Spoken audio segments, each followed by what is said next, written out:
comercio electrónico. Pero es importante hacer el esfuerzo de decir que eso también son amenazas. Eso también mata. Porque ¿quién lo dice? Eso lo dice el propio gobierno. Los gobiernos, cuando dicen esto es equipamiento militar o material de defensa, en España decimos material de defensa, en Alemania hablan de material de guerra, porque utilizan otras palabras. Es importante entender que eso también es muy importante. Y forma parte integral de ese producto terminado que puede llegar de muchos lugares.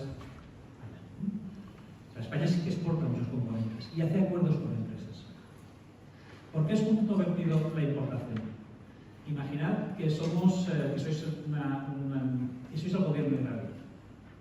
El gobierno israelí dice, yo necesito un tanque. Y le pide a la industria israelí que las 3 grandes empresas israelíes, 2 de ellas son públicas, la otra, que es Elbit, es privada, pero con un grado de vinculación al gobierno muy superior a las que podemos encontrar en España. Vamos a decir que son muy estrechas la industria con el Ministerio de Defensa y con el gobierno. Eso forma un conjunto. Imaginad que piden un tanque. ¿Y de cuánto vale ese tanque? Bueno, ese tanque vale 10 millones de euros. Y el gobierno dice demasiado. Dice, bueno, pues si en vez de uno fabrico 10, cada uno me saldrá 5 millones. A más producción, menos coste por unidad. Y el gobierno le dice, pero es que solamente quiero uno. Dice, bueno, pues uno para mí y los otros 9 los exportamos.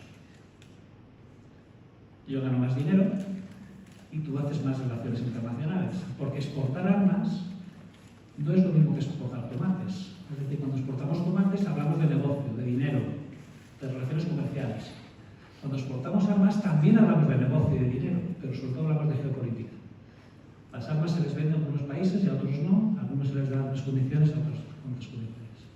A veces incluso se regalan o se utilizan como ticket de cambio por otro favor. O sea, hoy exportamos a Arabia Saudí y en Arabia Saudí nos dan un montón de concesiones de otro tipo, por ejemplo. Entonces es importante entender que es un instrumento geopolítico de primer nivel. Con lo que en esta ecuación de que yo fabrico más, gano más, y tú pagas menos y además haces relaciones internacionales, desde ese punto de vista se puede ver cómo todos ganamos.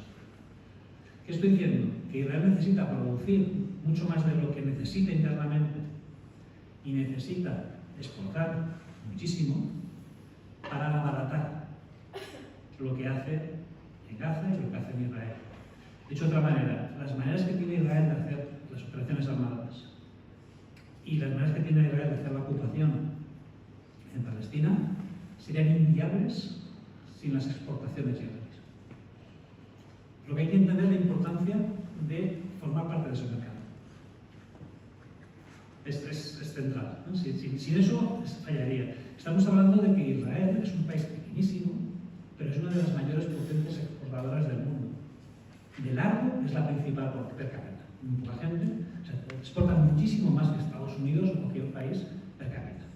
En términos absolutos, siempre están las 10 primeras, junto a países con mucho más población. España suele estar también ahí, pero bueno, tiene 5 veces más población que Israel.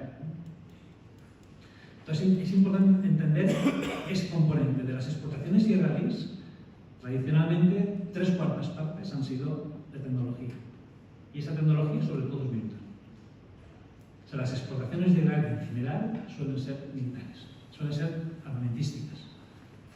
Por eso es muy importante entender ese juego. Y no solamente es en términos de abaratar el producto o hacer funcionar la máquina.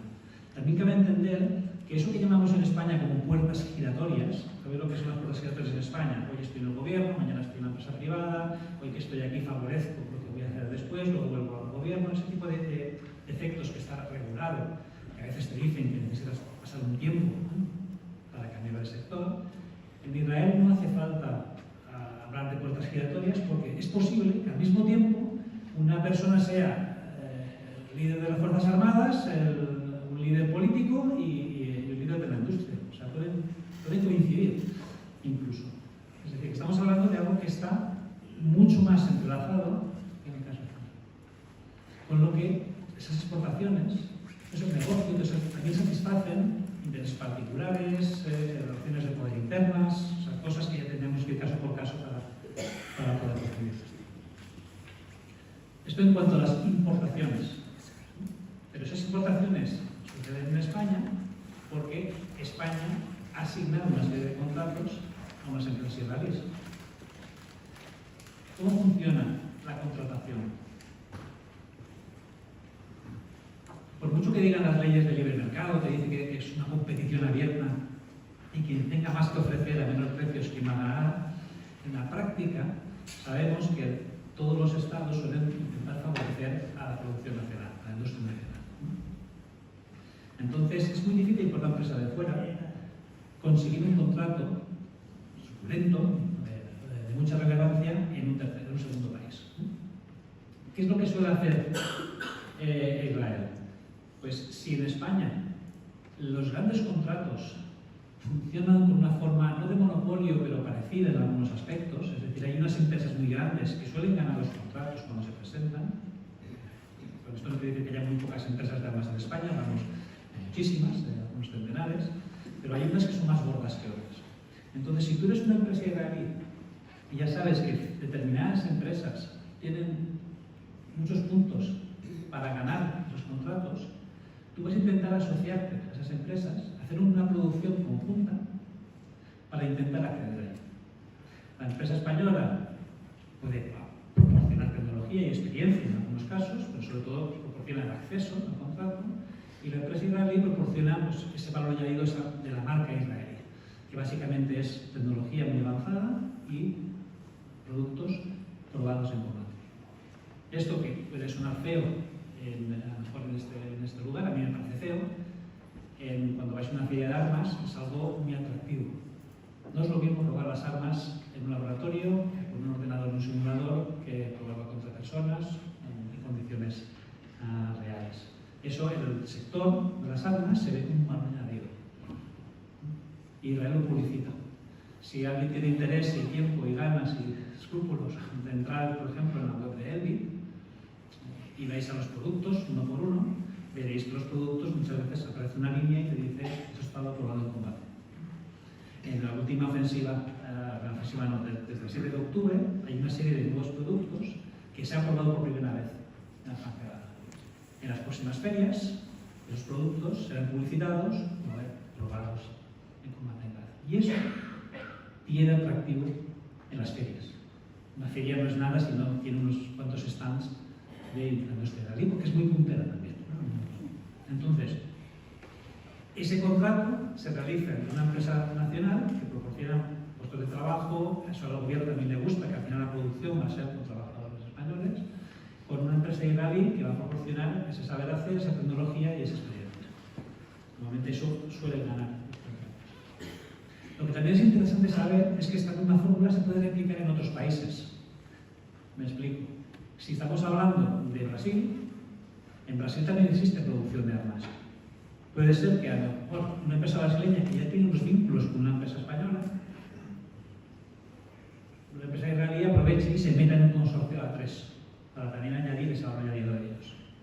O puede resultar que hablamos de un tercer país que tiene un ejército pero no tiene una producción nacional de armas significativa, donde a lo mejor ese mismo producto que una empresa española y una empresa israelí han conseguido para un contrato en España, lo promocionan y publicitan para un tercer país, para acceder a otro mercado.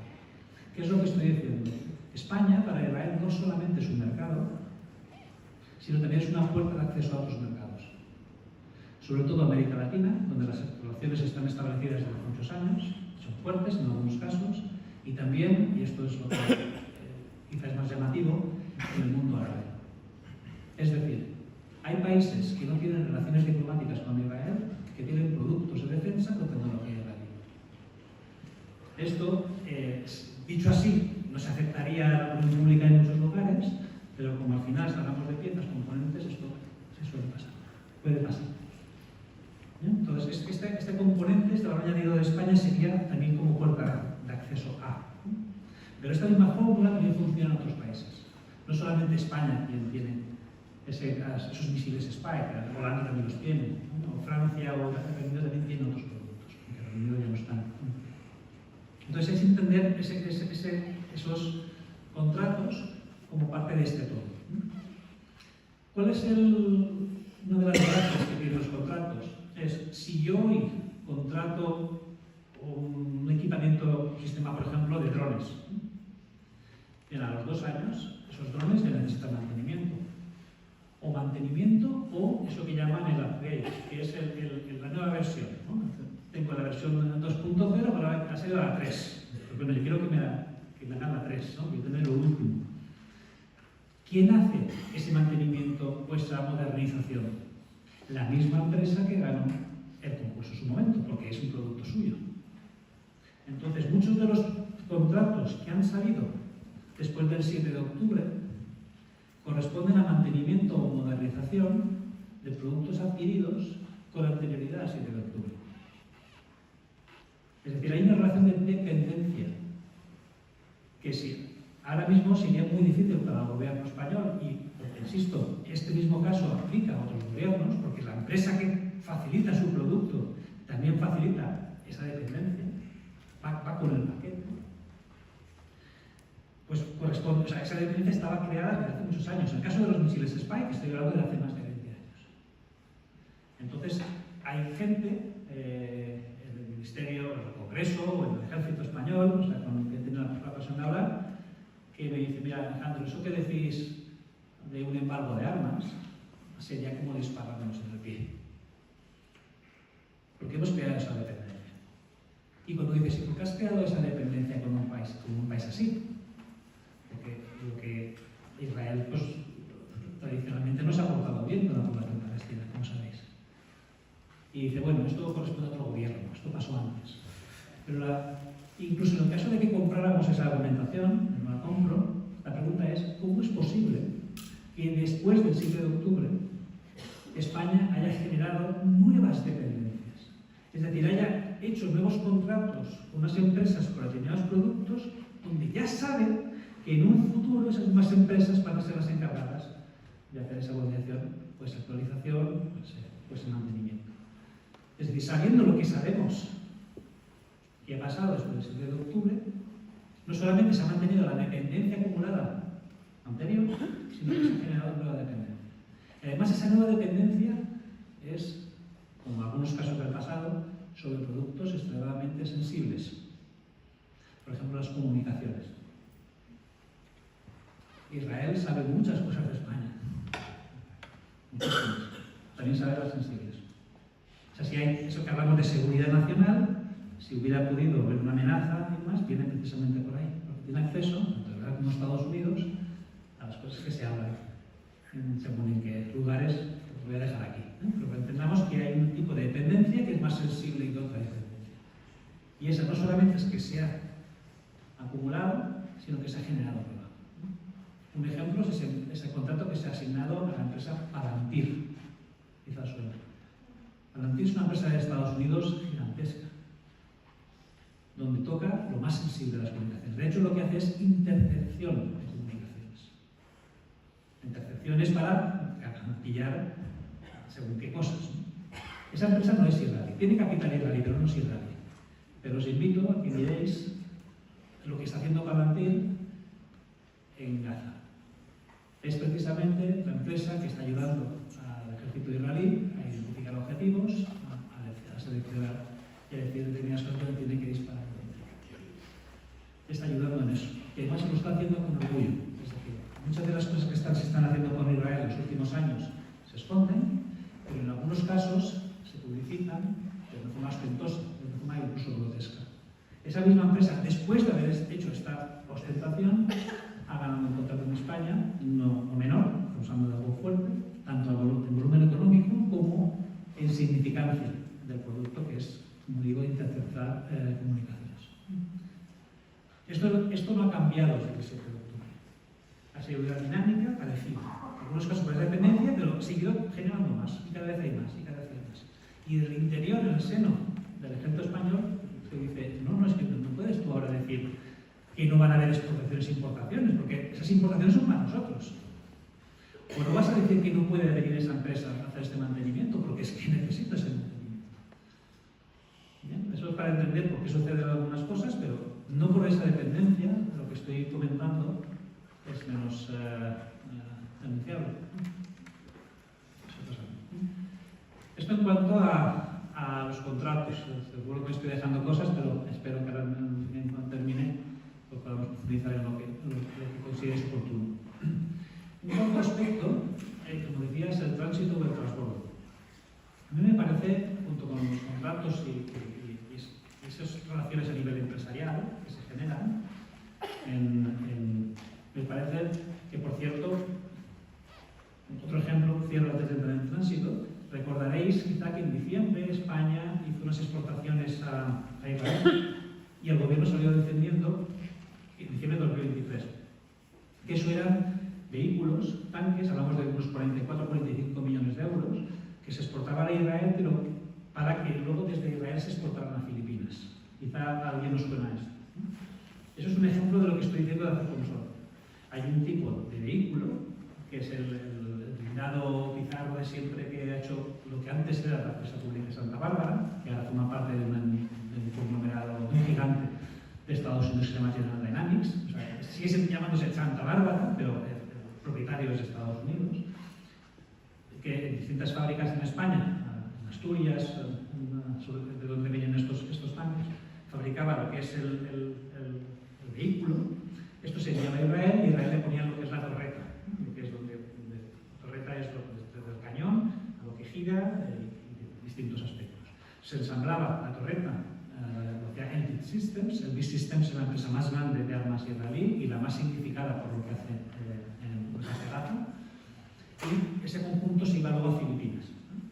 Lo que quizá no sabemos es, uno, que el que había buscado esos contratos era Duterte. Duterte ahora mismo está perseguido por la Corte Penal Internacional por su actitud con la población en Filipinas, pero es que además Duterte lo que dijo es, justificó esas compras a Israel diciendo: Israel es el único que sabe cómo hacer ese tipo de cosas, es el único que sabe cómo frenar inmigración o cómo hacer frente al terrorismo, y lo que quiero es, basta tonterías, lo que quiero es estas cosas que están probadas y que funcionan bien. Es decir, podemos asegurar que España, en este caso Santa Bárbara, se benefició de esa marca israelí tan controvertida para hacer un negocio muy importante en ese lado. Que los productos se quedaran en Israel, no me parece que sea, como no se queda en Israel ya no es controvertido, no, sí que lo es. Ayudas a hacer negocio a alguien, ayudas a hacer negocio o a abaratar la ocupación y tú te beneficias de esa situación. Pasamos al tránsito. Aparte de la importación de los contratos, ¿por qué me parece importante lo del tránsito o del transbordo? Por lo que decía, Estados Unidos está muy lejos de Israel, Estados Unidos representa el grueso, la inmensa mayoría de lo que se exporta a Israel, sobre todo a nivel de municiones, porque Alemania también exporta mucho. Se suele decir que son como casi 2/3 o más de 2/3 Estados Unidos, un 20-25% Alemania y el resto entre todos los demás, ¿no? Estamos hablando de que mucho más del 90% es Estados Unidos y Alemania. Pero Alemania lo que suele exportar son productos grandes, acabados y caros. Submarino, un barco. Claro, al final cuando hablamos de volumen de exportaciones hablamos de dinero. Por eso Alemania tiene tanto peso. Pero si vamos a Estados Unidos acumula misil, más bomba, también aviones de combate muy caros. Pero digamos que las municiones, que es lo que se gasta en Gaza, en Líbano como sabemos, esas municiones, muchas de ellas, la inmensa mayoría vienen de Estados Unidos, las que Israel no puede producir. Esas municiones, en muchos casos, paran en España, con barco y con avión. En el caso de los barcos, hemos escrito bastante en empresa, se conoce bastante bien, pero para simplificarlo, Estados Unidos tiene unos convenios con una serie de navíos, de barcos, que les dice, en caso de emergencia, y el caso de Israel se considera una emergencia, yo quiero que tú estés disponible para mí para llevarme cargo, personal, equipamiento, a donde yo necesito. Y hay una serie de barcos comerciales que se prestan a ello. Dicen, bien, también reciben un dinero por ello.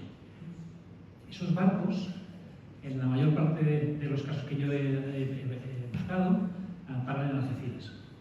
Y por lo general lo que hacen es un transbordo. Es decir, hay unas líneas regulares entre Estados Unidos y Algeciras, y luego hay otras líneas regulares entre Algeciras por el Mediterráneo tocando puertos locales. Pues estos productos se descargan y se vuelven a cargar. ¿Qué estoy diciendo? Que muchas veces, cuando es un barco grande militar del ejército de Estados Unidos, a veces sí que lleva todo el barco cargado con equipamiento. Pero por lo general estamos hablando de que esa transferencia de armas se hace en contenedores, donde el contenedor de al lado son tomates y el del otro lado son piezas de coche de turismo. Es como un producto más. Entonces esos contenedores se van reasignando y se van poniendo en rutas comerciales que finalmente llegan a Nicaragua. Estos barcos están identificados como que paran sobre todo en Algeciras, algunos puertos, otros también se han visto, y luego están unas líneas comerciales israelíes, una línea que se llama CIM, que también hace unas rutas comerciales por el Mediterráneo, parando en Valencia y parando en Barcelona, que también escribimos sobre esto, se ha identificado que portan material militar a Israel. O como mínimo que portan material militar, pasan por Barcelona o por Valencia, o por los dos, y luego van a Israel. O sea que, con lo que, donde van a ir. Pero estamos hablando que esto es bastante fácil de documentar. Por lo general, ¿por qué? Porque sabes qué barcos son más sospechosos que otros, y también porque en las webs, cuando tú contratas esos servicios de búsqueda de barcos, unos servicios que quien se suscribe no suele ser gente como yo para averiguar cosas, sino suele ser para hacer negocios, para saber cómo funciona el mercado. Digamos que puedes encontrar incluso la documentación de viaje. Es decir, en esos documentos te pone esto es categoría, armas y municiones, todo va con códigos, pero si conoces los códigos te lo está diciendo. Si además ves que quien lo ha embarcado en Estados Unidos es una empresa de armas, o es directamente quien lo ha encargado, es el gobierno de Israel o el Ministerio de Defensa israelí, yo creo que existen pocas dudas de que estamos hablando de lo que estamos hablando. Esto se ha publicado, ha salido en el punto es específicamente, he escrito sobre eso y ha salido en las noticias, y el gobierno lo que ha contestado es no me consta, lo estamos mirando. Insisto, esto sería ilegal, según la ley española. Esto es como decir, ha habido un asesinato, pero no me consta, lo voy a mirar. No, a ver, tienes que hacer algo. Es una ley que se rompe, pues que tienes unas obligaciones. Entonces es importante que se ha identificado, se ha dicho, no nos han dicho nunca, eso no es verdad, hay un soporte, pero eso es, no me consta. Y sigue pasando. Y insisto, eso sigue pasando a día de hoy. Porque no estamos hablando de un barco ni de dos, estamos hablando de docenas de barcos. Era algo que no ha cambiado. De hecho, el gobierno una vez dijo a 2 barcos de Estados Unidos no vais a poder atracar. En la actualidad hay una investigación en Estados Unidos que, según el resultado de esa investigación, el gobierno español se expone a que barcos españoles no pueden atracar en puertos de Estados Unidos y, aparte de eso, por alguna razón que se me escapa, se les puede imponer una multa de $2,3 millones por trayecto a España, al gobierno, por incumplimiento. Y eso se me escapa porque digo, bueno, España se supone que es soberano, ¿no?, para decir según qué cosas. Pues sí, pero con multa. Entonces, ¿qué es lo que quiero decir? Que a lo mejor no me consta porque no lo estoy mirando. Y no lo estoy mirando para que no me conste. Porque si me consta, tendré que hacer algo. Y eso va a ser malo para mí, me va a dar problemas. Tampoco hay mucha contestación en la calle, tampoco esto se ve tan grave. Pues no pasa nada. En el caso de los aviones también sucede. En el caso de los aviones es todavía más difícil. ¿Por qué? Porque los buscadores, a los que tú te suscribes pagando, te reconocen abiertamente que no te van a dar determinadas información de determinados vuelos. Y por supuesto no te van a mostrar la documentación de viaje. No te van a decir si llevarán más o no. Pero insisto, si el avión sale de una base militar o un centro, un aeropuerto militar cercano a una empresa de armas importante en Estados Unidos, para en una base militar en Europa y luego va a una base militar de Israel, pues no sé lo que llevan, pero los tomates no llevarán. Esto también hemos conseguido documentar. Una organización que se llama Progressive International llegó a la conclusión de que el aeropuerto militar de Zaragoza sería utilizado en varias ocasiones para llevar armas a Israel. Mi opinión es que sí, creo que no ha acertado, pero también hay otros aeropuertos que se utilizan, sobre todo Rota. Rota es, desde el punto de vista español, es una base española que está Estados Unidos y no hace nada, pero Estados Unidos lo considera como parte de su entramado y no hace nada distinto de lo que estuviera haciendo antes en relación con Europa. Es verdad que uno no ve aviones con armas o que vienen de bases militares y un tipo de avión de transporte específico, que normalmente es de transporte militar, de equipamiento, que para en rota. Es verdad que no hemos conseguido encontrar que luego ese mismo avión vaya a Israel, pero sí que hemos conseguido encontrar que esos aviones vayan a una segunda base en Europa y luego vayan a Israel. En algún caso sí que hemos encontrado que el mismo avión ha hecho todo el trayecto y en otro se presupone un transporte, pero no podemos llegar a ningún caso. ¿Qué bases son esas? Estoy hablando sobre todo de bases, estoy ya cerrando, la base más importante, por ir al grano, sería una en la isla de Chipre. La base de Chipre se llama Akrotiri, es una base británica, pero que se supone que es la puerta de entrada de lo que exporta a Estados Unidos, de lo que exporta a Reino Unido y de lo que exporta a Alemania. Para allí y de allí van a Israel. Casi son vuelos diarios, sobre todo a Tel Aviv, o una base que está a la de Beersheba, que se llama Nevatim. Nevatim es una base para esto, para coger armamentos, está bastante cerca de la Franja de Gaza, es para que se utilice. España ha dicho que prohíbo el tránsito por España, pero no está poniendo, en mi opinión, las condiciones para que eso se cumpla. Pues esto, en mi opinión, está pasando con frecuencia. Más en el caso de los barcos. Estamos hablando que en los primeros 10 meses Israel reconoció, o un momento que por Twitter dijo, celebramos el envío número 500 por avión, a 500 aviones en menos de 10 meses, y en ese momento también dijo que habían habido 110 barcos. No, esos 110 barcos no necesariamente han parado en España, pero muchos de ellos sí. Los aviones probablemente menos, es verdad que hay más tránsito con otras bases en Alemania, en Bélgica, en Lieja, o incluso en Sigonella, que está en Italia, pero también aparece Rota, también aparece Zaragoza. No es cuestión de decir otros también lo hacen, sino decir tú has dicho que no lo ibas a hacer y eso está pasando. El gobierno dice no me consta y la cosa se acaba ahí. Se está acabando. Es verdad que nunca nadie ha impedido un ataque de barcos. Cuando España denegó aquel primer barco que venía de India y dijo no vas a parar porque tienes armas, eso no había pasado antes. Pues bien, ese momento de pues hay que reconocer también ese gesto, también hay que reconocer cuando dijo los dos. Pero se ha quedado así. Es una declaración política que eso no está pasando, pero sí que está pasando. Que no me consta, parece que tengamos los demás que demostrar lo que sucede. Incluso cuando lo demostramos, no me consta y se acaba ahí. Debería funcionar al revés. Si esto, y con eso concluyo, si hubiera un embargo de armas, el embargo de armas ya te dirían que se puede y que no se puede. Y el embargo de armas ya te dice no, que esto va a misa y esto no se puede y no se puede. Da igual la interpretación. También los embargos también ponen los mecanismos para verificar el cumplimiento del embargo. Por eso era tan importante pedir desde el principio un embargo de armas. Como digo, no va a suceder por esta lógica de que es disparar de propio pie. Pero el embargo de armas no es lo mismo que ya tenemos un embargo de facto, que es lo que siempre se ha dicho. No es lo mismo. Un embargo de facto es una cuestión política. Un embargo de verdad es un tema jurídico, algo mucho más serio, que te obliga a hacer las cosas bien. Dejamos aquí un momento, sí, pues parece. Podría continuar mucho, pero creo que se puede hacer así.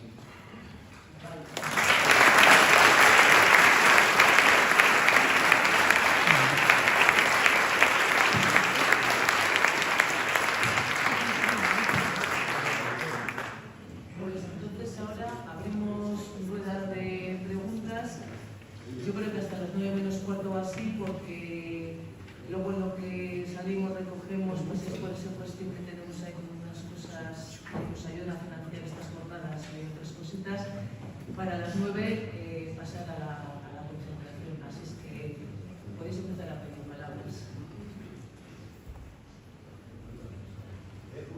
Si una empresa en un puerto, los trabajadores en un puerto se niegan a hacer un transbordo, yo paso a hacer el transbordo, no pasa. La empresa no se puede despedir de modo procedente, digo, porque al final vamos a la legislación española, de la legislación europea, lo del transbordo, ¿qué sería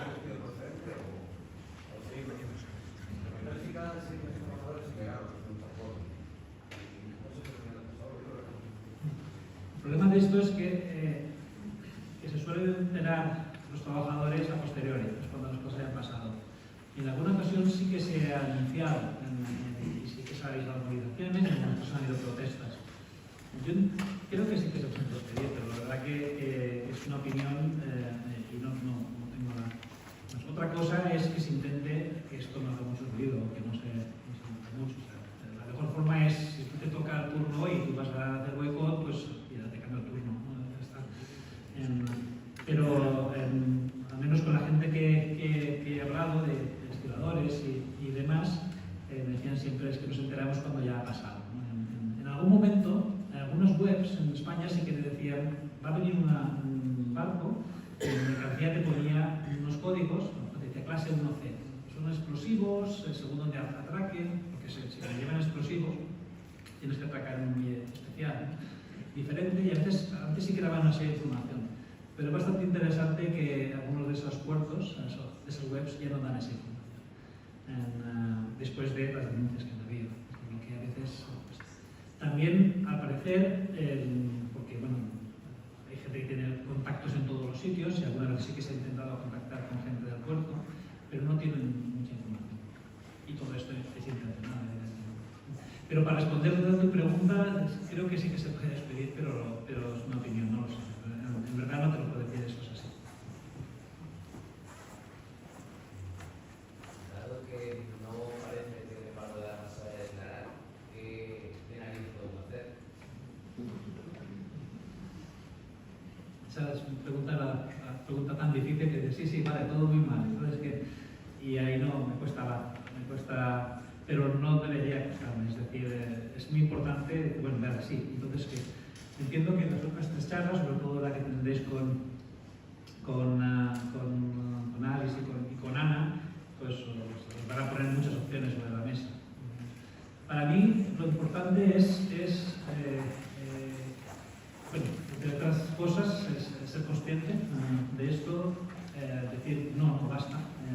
Eso es algo que le dijeron, por ejemplo, la Federación, la plataforma de ONGs española, ¿cómo se llama?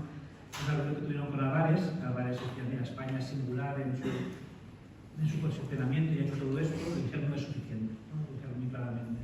O sea, no comprar ese discurso, es verdad. O sea, yo individualmente digo, hay cosas que diría, bueno, eso sí que ha estado interesante, lo ha hecho el gobierno. Pero lo que eso de apropiarse de esos ejemplos para generar un todo, diciendo estamos haciendo los deberes, eso es equivocado. No, España hace cosas muy parecidas a las que hacía antes razones que sean, pero eso es así. Y eso es lo que hay que asumir. Y hay que decir, claro, una cosa es eso. Eso una. Dos, los medios no deberían apretar que no cumplen los determinados discursos. Y yo hay algunos medios que a veces me llaman y me dicen, ¿cómo sabes eso? ¿O cómo me demuestras eso? Y yo le empiezo a decir una serie de información y notas claramente cuando el medio realmente quiere hacer algo con esa información y cuando lo que está buscando es una excusa para no hacer nada con esa información. Y hay un momento que dices, oye, parece que te tenga que demostrarlo todo. Digo, no te voy a poder entregar el PDF del documento de viaje que dice estas armas pasan a España. Esto se hace con investigación de muchísimas horas, que cuestan un montón. Lo que sí que te puedo dar es ciertas garantías de que eso como mínimo debe interpelar al gobierno y es el gobierno que tiene que dar las explicaciones a vosotros, que a la ciudadanía, que eso no está sucediendo. Pero ahora mismo está todo invertido. También es verdad que sucede lo mismo con gasto militar, con enemigos, con un montón de cosas que estamos haciendo. Parece que tenemos que demostrar que tenemos que hacer la faena, es la relación al revés. O sea que los medios nos están preguntando a investigadores o organizaciones de la sociedad civil en vez de preguntar expresamente al gobierno. Dicho esto, pues vosotros seguramente, seguro que sabéis decir mucho más, pero bueno, para el boicot está... Pero ¿de qué forma se podrían forzar para obligarles a que cumplan con el Tratado de Comercio? Porque eso está ahí y eso es lo que es legal. Una opción es las iniciativas legales, es decir, abrir un procedimiento judicial. Yo conozco hasta 4 procedimientos judiciales que se han generado en España desde el 7 de octubre. Los conozco porque he formado parte de alguna forma o te piden consejo, asesoría. Y siempre hay un punto que separa. Siempre hay un momento que se admite el trámite, va generando las siguientes fases, y hay un momento que te dicen ¿Cómo demuestras? Lo mismo. En vez de investigar el sistema judicial, esto tienes que dar todas las pruebas. Y entonces hay un momento pues, que la cosa se decide. En algún caso, también se ha visto claramente que se ha cerrado algún caso sin motivo. Es decir, que ha sido una directriz política. Eso es una interpretación, evidentemente. Pero siempre ha sido una vía de la legislación, eso se está dando. También es verdad que como quien echa la trampa y una parte de la legislación es un poco vaga a propósito.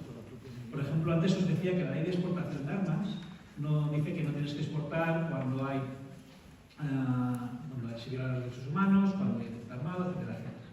Pero ¿quién dice que se violan los derechos humanos sistemáticamente en Israel? Hoy igual puedes decir la ONU, ¿no? Directamente o algo así. Pero no siempre es tan fácil de decirlo. Pero aquí el punto es que la ley, el rigor de la ley te dice, se recomienda, o intentará, o no deberá, o dice una serie de palabras que no te está diciendo está prohibido. Dice está prohibido cuando hay un embargo, pero eso ya lo dicen los embargos.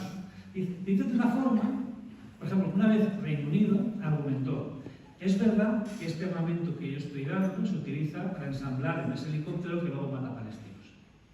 Pero tendrías que demostrarme que exactamente la misma pieza que yo estoy exportando se ha ensamblado en el mismo helicóptero que ha disparado y matado a palestinos. Este nivel, esto fue una argumentación de Jack Straw hace muchos años, que hablo de 2003, su antifal, hablando en una comparecencia en la Cámara de los Comunes. Esto. Entonces, puedes llegar a donde quieras a este nivel. Entonces, básicamente, si hay una voluntad expresa detrás y demás, pues al final se diluye. Eso a nivel legal. Aquí la solución, la única manera, está en la presión social. O sea, la política no funciona así porque para ellos es dispararse en un pie. Lo judicial en este aspecto no va a entrar. El Centre de las hemos estado 3 veces en 3 procesos, no para Israel, una vez sí, pero para otros casos, y siempre hay un momento que se para. Y ¿cómo demuestras tú que la intención del gobierno cuando autorizó aquello no había tenido en cuenta esto y aquello? Claro, las actas de la Junta Interministerial para autorizar o denegar son secretas. Y están escudadas en eso que llama la Ley de Secretos Oficiales, que sabréis que estamos hablando del año 68. Pues claro, no vas a poder demostrar cuál ha sido la deliberación para llegar a esa conclusión en un sitio donde no has estado. Aunque no has estado, que son secretas. Entonces no puedes acceder, el proceso se queda ahí. Pero yo entiendo que si tenemos una ley de armas específica, concreta, que se llama Ley de Explotación de Armas, que está hecho con un espíritu, con una lógica, con una esencia, es precisamente para estos casos. O de alguna otra manera, si la Ley de Explotación de Armas no aplica en el caso de Israel, ¿en qué caso aplica? ¿Para qué tenemos eso? Es negativo, pero esto es para defender lo que supongo que os contarán después nuestra gente que entra y sobre todo pues, aquí la gente que trabaja sobre el asunto. Hay un montón de cosas que se pueden hacer, pero a través de la sociedad civil. Eso es una conclusión que Espera, Luis y después tú. Luis. Como lo de las armas es un negocio muy grande, me imagino que tendrás conocimientos sobre las corruptelas que tiene que haber detrás de todo esto, ¿verdad? A ver, solemos decir que las armas es el negocio más grande que hay. Esto es verdad y no es verdad. Es decir, si comparamos el sector de las armas, bueno, hasta ahora, porque lo que está viniendo a saber si lo que voy a decir ahora sigue continúa aplicando. Pero si comparamos el sector de las armas hasta ahora con otros sectores como el energético, como telecomunicaciones o muchos otros, pues tampoco está tan claro que sea ese negocio número uno. Pero también digo que también es verdad. ¿Por qué? Porque hablamos de productos que se suelen catalogar como secreto o de seguridad nacional, como confidenciales. Eso quiere decir que los que hacen el corretaje, los intermediarios, la gente que maneja estos negocios, es un número reducido. Un número reducido que cobra unas comisiones muy elevadas. Y entre las condiciones de entrar, te vas a callar o vas a jugar este juego.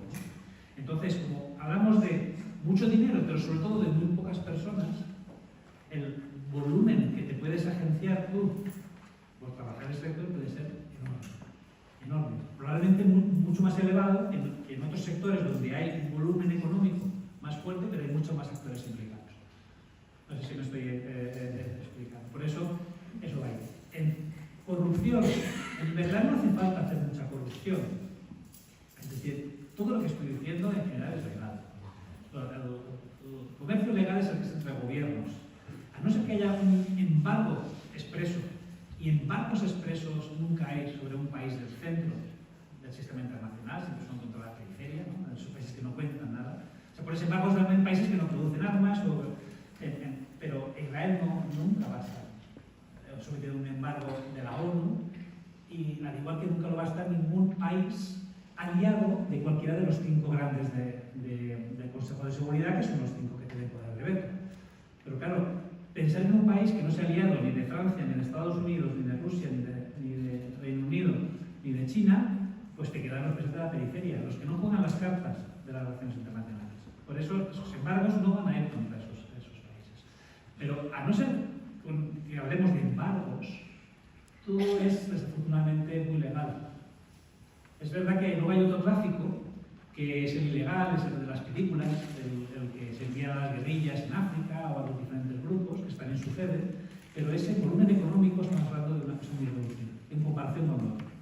También es verdad que como hablamos siempre del volumen económico, claro, los aviones, los cazas, los barcos, se comen a todo lo demás.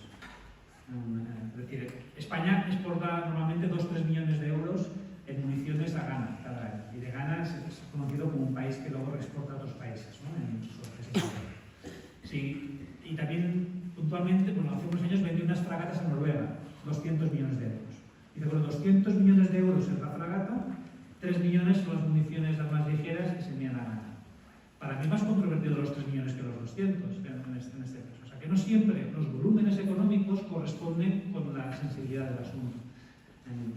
Pero hablando del volumen económico, esa parte más ilegal, más que ver con la corrupción, es más España.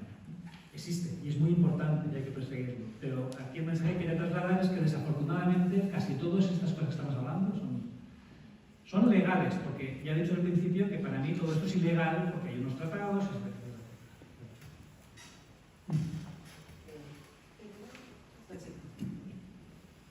Hola, esto de que está bien formación humanitaria, quería preguntarte cómo ves, desde mi punto de vista en este momento, la disciplina del derecho internacional humanitario. Es decir, que si eres médico te van a bombardear, si estás en una escuela también, etc.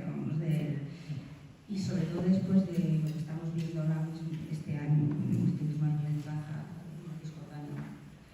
¿Cómo ves, dónde queda el derecho internacional humanitario y cómo ves, está bien tan relacionado también con todo esto de las armas, y cómo ves lo que se llama el sur global con la relación a los países occidentales, ¿no? Lo que han mandado hasta ahora? Cuando hablamos de derecho internacional y relacionado con la guerra, se suele explicar, o se suele dividir en 2 partes. Uno es el derecho a hacer la guerra, eso que llama el jus ad bellum, ¿no? Que es el derecho que tiene un país a hacer la guerra contra otro o contra hacer la guerra en general, y luego el derecho en la guerra. Es decir, una vez que ya estás en guerra, está permitido de ti. Yo pienso que el derecho de hacer la guerra fue puesto en cuestión, que básicamente es la Carta de la ONU, el derecho de no agresión, los principios de soberanía, que dice que sí que puedes hacer la guerra cuando hay una resolución expresa que te autoriza a ello por parte del Consejo de Seguridad, nadie más, solamente el Consejo de Seguridad, o cuando es un acto que llaman de legítima defensa, según las condiciones que estipula el artículo 51 de la Carta, que son muy específicas, no todo vale. Eso se puso en entredicho con la intervención de la OTAN en Kosovo. A partir de ese momento se dijo, puede ser ilegal, puede ser un acto de agresión contrario al derecho internacional, pero puede ser legítimo. Hasta ese momento, lo legítimo era lo legal. Entonces, ese caso abrió la puerta a que, bueno, es interpretable y puede ser legítimo, o sea, decir, sí, es ilegal, ¿y qué? Fue la primera vez que se dijo en público. Es decir, el derecho, tanto uno como el otro puede explicar, siempre se ha violado, pero siempre se ha negado que la violación o siempre se ha justificado de alguna forma. La primera vez que ostentosamente, abiertamente se dijo, sí, ¿y qué pasa? Pues, para mí, Palestina, Gaza, es la primera vez donde yo no solamente he oído reconocer un ataque. Putin o Bush nunca reconocieron ninguna violación en los países que invadieron. Pero no solamente Israel lo ha reconocido, sino que lo ha anunciado. O sea, desde el minuto 1, desde el 9 de octubre como mínimo, Israel ha dicho, voy a hacer esto. Y eso que dijo, se supone que no se puede hacer, según el derecho internacional humanitario, que es el que regula qué se puede hacer en la guerra, que básicamente son las convenciones de Ginebra, ¿no? Y alguna otra cosa, pues sobre todo eso. O sea, nunca había visto que eso se dijera en público. Y no solamente eso, sino que luego los diferentes hechos materializaran lo que se había anunciado que iba a pasar. Trump también ha salido en prensa diciendo, vamos a quitar a toda esta gente. Es decir, ha hecho un reconocimiento de una limpieza étnica del libro. Es verdad que la limpieza étnica no está tipificada como crimen internacionalmente, es una cosa un poco distinta. Pero bueno, lo que ha dicho no se puede decir. No se puede decir. Y eso no ha tenido tampoco consecuencias. Es decir, hasta ahora lo que había es, se viola el derecho. Todo el mundo dice, ¿has violado el derecho? Y el perpetrador dice, no es verdad, lo niego. Y el caso de Israel ha sido, voy a violar el derecho. Y todo el mundo decimos, pero es metafórico, o no va en serio, no lo va a hacer, eso no es así. Y luego, bueno, se parece bastante a lo que se ha anunciado. Esto para mí es una novedad. Y es una novedad porque solamente lo podía haber hecho un gobierno, actualmente en Israel, con el apoyo que tiene actualmente Israel. Pero esto ya es poner en entredicho el derecho internacional humanitario. Es decir, a partir de ahora, o sea, es que ya no te escondes, ya has dicho sí. ¿Y qué? Hasta ahora teníamos la vergüenza de decirlo, lo no, pero lo niego, ¿no? De, bueno, pues un poquito la forma, ¿no? Pues no, ahora se anuncia. Voy a hacer esto. Y cuando estamos hablando, no vas a comer, no vas a beber, no vas a acceder aquí, te voy a echar, fuera de aquí, o sea, cosas, el derecho, que claramente eso no se puede decir. Y no ha habido una cosa, de momento. No sé si te he respondido, pero grave es eso. Porque claro, a mí a veces me preguntan, pero mi profesión es analista, ¿no? Con los armados. Cuando tú haces un análisis, lo haces en relación con un marco. Ese marco es el marco político, el marco legal, el marco de experiencias pasadas, lo pones todo junto y dices, bueno, yo pues, construyes escenarios. Ahora ese marco, ya no sabes muy bien qué marco hay. Entonces, ahora, ¿qué puede pasar? Pues no me atrevo yo. Últimamente no solo que fallar. Porque pasan cosas que en teoría no podían pasar. Entonces, es un momento delicado. Pero no diría que es necesariamente porque Putin es más malvado. Estas amenazas también incluyo a Trump, y también incluyo a Israel. O sea, ¿de qué estamos hablando? Sí. Gracias primero. Quería preguntar, ¿crees que si finalmente a Israel le condena la Corte Internacional de Justicia por genocidio, el panorama que nos estás contando respecto al embargo de armas podría cambiar en algo? La última parte no la he entendido. Si a Israel le condena la Corte Internacional de Justicia por genocidio, digo, si el panorama respecto al embargo de armas a Israel podría cambiar en algo. A ver, nosotros ponemos todo junto, los distintos tribunales, que lo que hacen, siempre hablamos de la Haya, ¿no? Y claro, en la Haya hay un montón de tribunales distintos, o sea, diferentes, ¿no? Por la calle y te encuentras juristas por todos lados, ¿no? Una cosa es la Corte Penal Internacional y otra cosa es la Corte Internacional de Justicia. La Corte Penal Internacional juzga a personas, siempre del máximo rango posible. Y una vez que se reconoce que el propio país no va a poder juzgar a esas personas, porque no puede, no quiere, lo que sea, pero juzga a personas. La Corte Internacional de Justicia juzga estados, es un instrumento de la ONU. En teoría no, la Corte Internacional de Justicia, la Corte Penal Internacional juzga, sobre todo, pues, que se han tipificado unos pocos delitos que son muchos también. Es el delito de genocidio, los crímenes de guerra y el de lesa humanidad. Creo que el de agresión también. Esto es competente para juzgar eso. En la Corte Internacional de Justicia, por lo general lo que hace es dirimir disputas entre estados y llegar a un veredicto, ¿no? Es decir, tú tienes un problema, sobre todo territorial. ¿No? Esta isla es mía, no, esta isla es mía. Entonces vais a la Corte Internacional de Justicia, en cuanto miembros de la ONU, y la Corte Internacional de Justicia dice, pues esto es tuyo. Y entonces tú aceptas ese resultado en teoría. Muchos veredictos de la Corte Internacional de Justicia no es aceptado. ¿Por parte de quién? Por parte del fuerte. Si yo soy el fuerte y salgo perdiendo, digo, bueno, pues no lo hago. Ya está, ¿no? Eso muchas veces es. Dicho esto, la Corte Internacional de Justicia no suele juzgar ese tipo de crímenes. Pero es verdad que hay un apartado que no viene por parte de la Corte Internacional de Justicia, sino viene por la Convención de Genocidio, que dice, cuando esto se pueda dar, la Corte Internacional de Justicia es competente. ¿Qué es lo que estoy diciendo? Que la Corte Internacional de Justicia va a juzgar, se va a centrar mucho en el delito de genocidio. Y aquí, evidentemente, si se le condena simbólicamente es desastroso, pero es muy difícil condenar a alguien por genocidio. Es difícil condenar a personas y todavía es más fácil condenar a estados a genocidio. Bueno, lo que he dicho es, bueno, de momento pues, han dicho que hay visos y ya se va. ¿Por qué es difícil condenar sobre el genocidio? Probablemente es el crimen más difícil de demostrar en un tribunal. ¿Por qué? Porque consiste en demostrar la intención de eliminar parcial o totalmente a un colectivo. No los hechos, no es que lo que has hecho es matar a tantos. No estamos hablando de matar muchos o pocos. Tampoco estamos diciendo que el genocidio sea per se peor que un crimen de guerra. Hay crímenes de guerra que matas más personas que algunos de genocidio. A lo mejor no hay muchos casos. Pero me entendáis, o sea, en sí no es un peor delito. O sea, la diferencia que tiene el genocidio es demostrar la intención.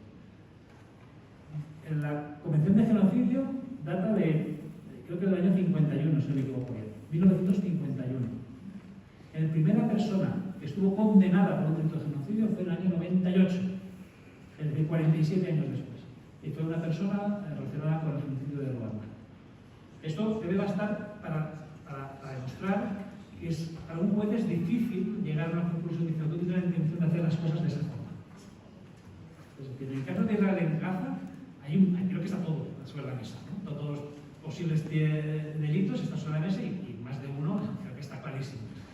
Pero el genocidio es el que puede juzgar en ese caso.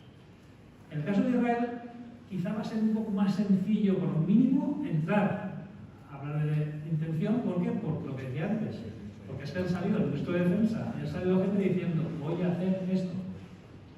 Y ha dicho una serie de cosas que suenan a una intención de hacer este tipo de... Lo que pasa es que ahora mismo, evidentemente, ya no está el siguiente. Hay un momento que Israel deja de hacer unas afirmaciones relacionadas con esa intención de eliminar. Se centra en la identidad étnica, se centra con otras cosas. Pero deja ese discurso.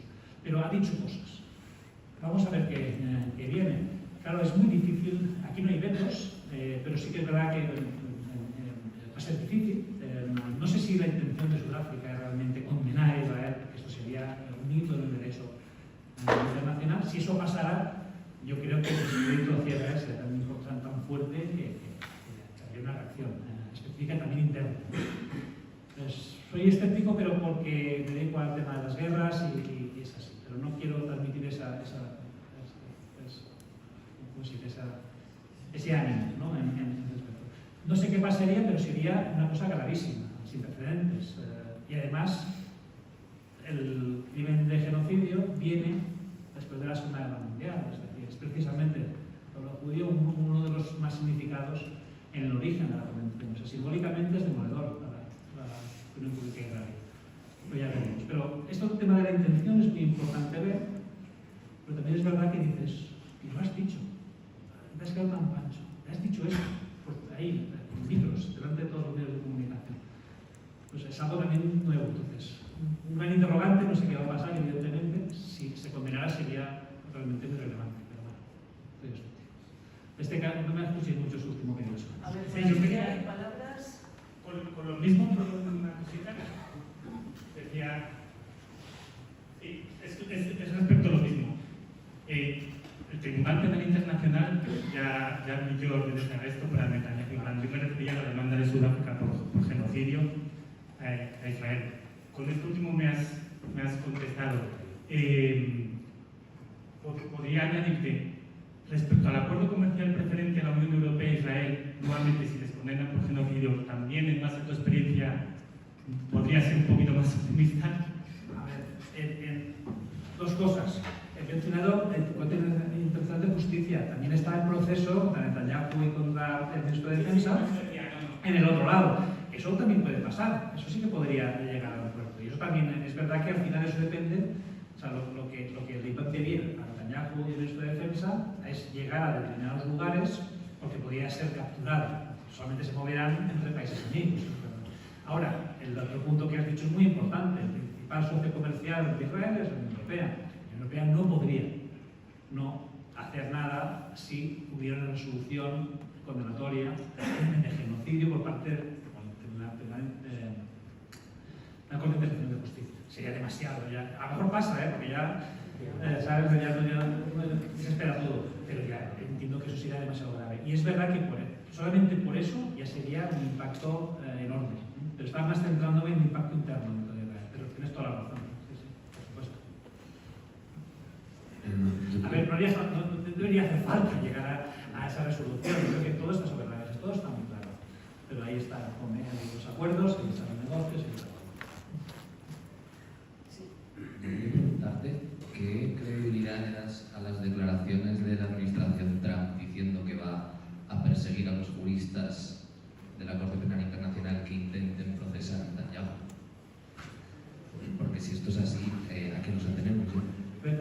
Trump dice cosas que nunca se han oído. O sea, estas cosas las hace y siempre tiene represalias y demás. Pero es que eso que está hablando del marco, eso ya estamos fuera de foco total. Pero lo que es que puede hacer, y está haciendo cosas dentro de Estados Unidos incluso, que supone que no puede hacer. Incluso le paran y se le sigue haciendo. Eso, claro, da una incertidumbre muy grande de estabilidad en lo jurídico, en el político, en el análisis. O sea, es tremendo que haya dicho eso. Y eso puede tener una influencia. En algunos puede ser más que en otros, pero yo creo que eso son palabras mayores, algo grandes. Voy a poner un ejemplo que no he dado antes, que se me acaba de venir a la cabeza. ¿Recuerdas que os hablaba de la diferencia entre autorizar y producir? Autorizar y exportar, materiales de exportaciones. Es algo de efecto, pero para que entendamos o para transmitir mi opinión sobre lo sagrado de los acuerdos comerciales, no importa lo que haga otro. Desde el año 2014 al año 2020, Rusia fue el segundo receptor de armas de Ucrania. O sea, en el año 2014 sabéis que Ucrania tomaba Crimea y hace una serie de cosas, ¿no? Pues hasta el año 2020, Ucrania, que es una gran exportadora de armas de siempre, estaba el 10, 11, 12 del mundo, el segundo país que más exportaba era Rusia, un 20% de todo lo que exporta. ¿Y sabéis por qué hacía eso? Es decir, el año 2014 dijeron, ya no autorizo más, pero todo lo que estaba autorizado antes de este momento hay que cumplirlo. Entonces siguió exportando todo eso a Rusia como había prometido. Y estamos hablando de un país que le había invadido, que le había tomado una parte del territorio. O sea, estamos hablando del crimen de agresión que supone que es el crimen supremo en el derecho internacional. Esto es un ejemplo para decir cómo funcionan estas relaciones comerciales, que ya puedes hacer lo que quieras, que yo voy a cumplir, porque si no, traes inestabilidad a las relaciones comerciales, y eso no lo podemos permitir, eso es muy grave. Un ejemplo solamente para que así funcionan las cosas. Espera un momento, que hay una palabra ahí. Vamos a empezar en el micro. Bueno, continuando un poco con el escenario geopolítico que abre también la llegada de Trump y siguiendo también con el comercio de armas, la nueva situación que ha abierto Trump con los acercamientos con Rusia, los aranceles a diestro y siniestro que al final suceden o no, y cómo se ha traducido eso con un posible alejamiento con la Unión Europea, especialmente en el tema de defensa, que es difícil también anticipar con estos nuevos escenarios qué va a suceder con esa alianza, pero que al menos sí parece que se ha traducido en un anuncio de aumento de gasto en defensa por parte de la Unión Europea. ¿Se podría traducir eso en que no solamente se dejen de comprar armas a Israel, sino que encima tengan que aumentarse precisamente por una necesidad de un aumento en defensa anunciada por los líderes europeos? A ver, un efecto que ha tenido Trump es que ha abierto las puertas a que otras personas que no se atrevían a hacer determinados asuntos lo hagan ahora, aprovechando la oportunidad. Se abre una ventana para hacer cosas que antes costaban más. Una de ellas tiene que ver con el gasto militar. Sobre el gasto militar, al frente del año nos hace, lo contamos tragicómico, que el gobierno ahora ahora esté defendiendo como gasto militar cosas que antes decía que no era gasto militar. O sea, según las estadísticas, nos dicen que España gasta como el 1% del PIB en gasto militar. Según los cálculos que hacemos en el DEAS, es más del doble. O sea, España está más por encima del 2%, 2,27%, eso quiere decir que cumple los estándares de la OTAN directamente. No hace falta aumentar nada, ya está muy por encima de esos estándares que publican. ¿Qué es lo que pasa? Que históricamente en España no ha estado bien visto el gasto militar. Nuestras razones tenemos y nuestra historia tenemos. No es el caso de Polonia, donde todo el mundo quiere más y más desde hace muchos años, ¿no? También por su propia historia. Entonces en España se presentaba como gasto militar el equivalente al presupuesto del Ministerio de Defensa. Pero había muchas partidas que eran eminentemente militares que no estaban en otros ministerios. Por ejemplo, la producción de armas. La producción de armas está en industria. Es industria, ¿no? Pero también es militar. O la OTAN. Pues una parte de las cuotas de la OTAN están en exteriores. Es exteriores, pero también es militar, ¿no? O las pensiones de los militares, etcétera, etcétera. Y no estoy hablando de la Guardia Civil, ni que también podríamos hablar de eso en este interior porque es un cuerpo militarizado. ¿Quién dice que es gasto militar y quién no? Lo que utilizamos en el centro de DAS para calcularlo es el criterio de la OTAN. O sea, la propia OTAN es la que dice que España tenía que haber calculado como gasto militar lo que no ha calculado en el pasado. Y ahora Sánchez está diciendo, tenemos esto, está pidiendo partidas y digo, eso antes no excluías. Pero bien, o sea, simplemente para decir que eso que España es el último, que es un argumento fuerte para decir, ¿cómo podemos ser el último en compromiso con gasto militar? Cuando hablamos de gasto militar, tú lo puedes gastar en un montón de cosas. La partida que suele llevarse mucho dinero es personal. España, hace unos años, estaba reduciendo a personal. También tenía mucho por de dónde venimos y estando en otras lógicas. Pero no es ese gasto militar de ahora, yo al menos no espero que vaya a aumentar los soldados. Va a ir, sigo a lo mejor a aumentar los salarios, alguna serie de cosas, pero estamos hablando de armamento, estamos hablando de equipación. Cuando hablamos de quién va a pagar eso, sino el público, pero es importante saber que la industria europea es potente, pero mucha de la industria europea no es solamente europea. También se puede decir que buena parte del equipamiento que utiliza Europa es estadounidense. Voy a poner un ejemplo de España, para ver qué españolidad tienen las empresas españolas. La empresa más grande de artillería y de vehículos blindados es Santa Bárbara. Antes ya he dicho que Santa Bárbara es 100% propiedad de General Dynamics, la sexta, séptima compañía más grande de armas del mundo, de Estados Unidos. Expal es una empresa muy importante de explosivos, municiones. Expal desde hace unos años se llama Expal Rheinmetall. Rheinmetall es el gigante armamentístico alemán. Nammo es la empresa que tenéis aquí al lado en Valencia. Antes estaba la fábrica de armas, todo eso tenía también relación con Santa Bárbara en el pasado. Nammo es una empresa noruega, 100% noruega. Está aquí, la de Nammo Valencia, que era española, pero Nammo es noruega. La fábrica de municiones de Granada es una firma eslovaca. Incluso las que son más españolas, tirando en Navantia, que es la que hace los barcos, que es pública, y es pública porque tiene pérdidas, las demás pues tienen dinero de todos los sitios. Bueno, sí, es verdad que al final el trabajador que va a hacer esas armas será un español, es un salario, bien. Pero si cuando tú calculas cuánto sale ese salario y lo comparas con cualquier otro sector, verías que podrías crear muchísimo más puestos de trabajo en otros lugares. Lo que quiero decir es que esa presión tan fuerte de Trump, porque Trump ha dicho, no el 2%, ahora quiero el 5%, es una locura, ninguno está en el 5%, es una locura. Pero claro, quieren armas, y esas armas al final va a ser industria estadounidense.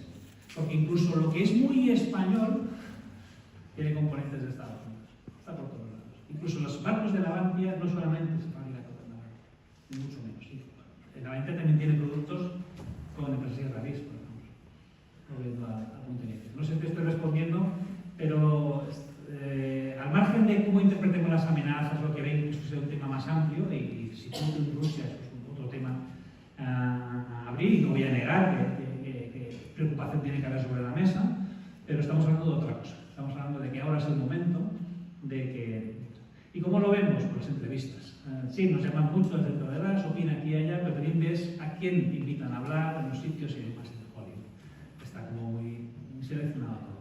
Muy poca contestación, el miedo nos hace también hacer lo que conocemos. Putin también es fácil, ¿no?, de convertir en monstruo porque es un personaje.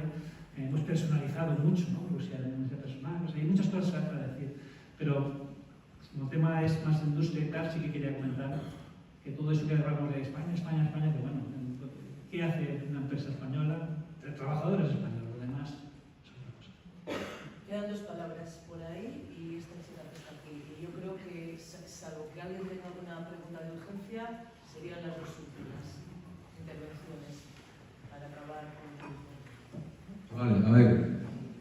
Sí, Gaza ahora mismo es como un campo de concentración a cielo abierto, ¿no?, donde están experimentando, tirando bombas, matando gente. No sabemos qué futuro les espera. Llevan año y medio en esta situación. Estados Unidos, nos da igual que estén demócratas que republicanos, nos da igual, el sionismo está por encima, que es el que manda. No puedes echar la culpa ni a Trump, ni a Biden, ni a Kamala, da igual. Estén unos que otros porque el sionismo está por detrás. El apoyo a nivel militar que tiene Gaza ha sido Yemen por un lado, Irán por otro. Por lo poco que hemos visto, el eje de la resistencia ya no existe, está roto.